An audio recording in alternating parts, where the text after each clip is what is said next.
Leetcode solving section, and this is 1 to A1, subtract the product sum and the sum of digits. And this is very easy. Somewhat give you 2, 3, 4. Then you first compute the products of digits. So 2 times 3 times 4, 24. Then you compute the sum of the digit. 2 plus 3 plus 4 is 9. And then you minus result. You use the product minus sum. Same as this.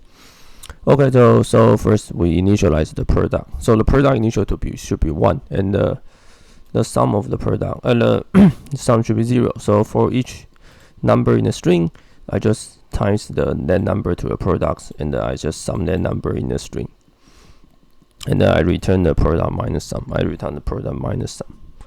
Okay, so very straightforward, and one pass linear time, and then you can solve the question. So the memory usage is less, but it's not very fast. But I guess the complexity is the minimum complexity, because you at least need to see all the string, all the character in the string.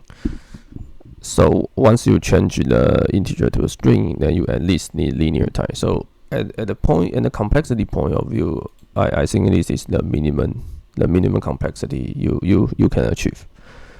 Okay, so this is my answer. I will see you guys in the next videos.